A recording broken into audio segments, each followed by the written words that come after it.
ತಮಿಳುನಾಡಿನ ಬಿಜೆಪಿ ರಾಜ್ಯಾಧ್ಯಕ್ಷ ಅಣ್ಣಾಮಲೈ ನೇತೃತ್ವದಲ್ಲಿ ನಿನ್ನೆ ವಿಜಯಪುರ ನಗರದಲ್ಲಿ ಯುವ ಸಮಾವೇಶ ಆಯೋಜಿಸಲಾಗಿತ್ತು. ನಗರದ ಬಿಎಲ್ಡಿಇ ಇಂಜಿನಿಯರಿಂಗ್ ಕಾಲೇಜಿನಿಂದ ಮೀನಾಕ್ಷಿ ವೃತ್ತದವರೆಗೆ ಬೈಕ್ ರ್ಯಾಲಿ ನಡೆಯಿತು. ಈ ವೇಳೆ ಮಾಜಿ ಸಚಿವ ಅರವಿಂದ ಲಿಂಬಾವಳಿ, ವಿಧಾನ ಪರಿಷತ್ತಿನ ಮಾಜಿ ಸದಸ್ಯ ಅರುಣ್ ಶಹಾಪುರ ಸೇರಿದಂತೆ ಹಲವು ಮುಖಂಡರು ಉಪಸ್ಥಿತರಿದ್ದರು.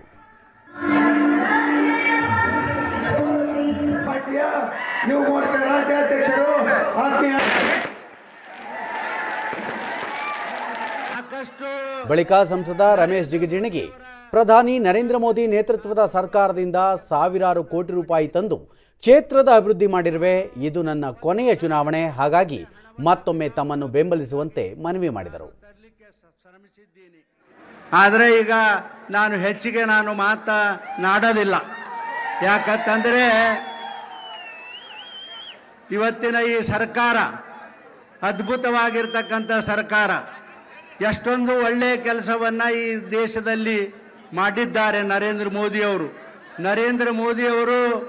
ಈ ದೇಶದ ಪ್ರಧಾನಮಂತ್ರಿ ಆದ ಮೇಲೆ ಭಾರತೀಯರಿಗೆ ಎಲ್ಲ ಬೇರೆ ಬೇರೆ ರಾಷ್ಟ್ರಗಳಲ್ಲಿ ಗೌರವ ಸಿಗ್ತಕ್ಕಂಥ ಕೆಲಸ ಅದಾಗಿದ್ದರೆ ನರೇಂದ್ರ ಮೋದಿಯವರಿಂದ ಅಂತಕ್ಕಂಥ ಮಾತವನ್ನು ಅತ್ಯಂತ ಅಭಿಮಾನದಿಂದ ಈ ಮಾತವನ್ನು ಹೇಳಿ 2014 ರಾಷ್ಟ್ರ ರಾಜಕಾರಣದ ದಿಕ್ಕು ಬದಲಾಯಿಸಿ ಹೊಸ ಯುಗ ಆರಂಭವಾದ ವರ್ಷ.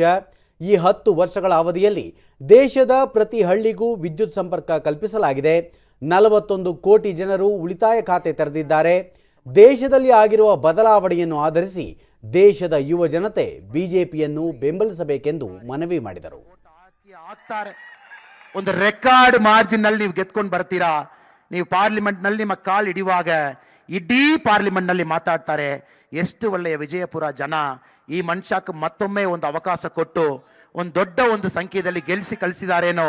ನೀವು ಗೆಲ್ಲುವಾಗ ಹೆಮ್ಮೆ ತಮಕ್ ಮಾತ್ರ ಅಲ್ಲ ಸರ್, ವಿಜಯಪುರಕ್ಕೆ ಆ ಹೆಮ್ಮೆ ಬಂದೇ ಬರ್ತದೆ.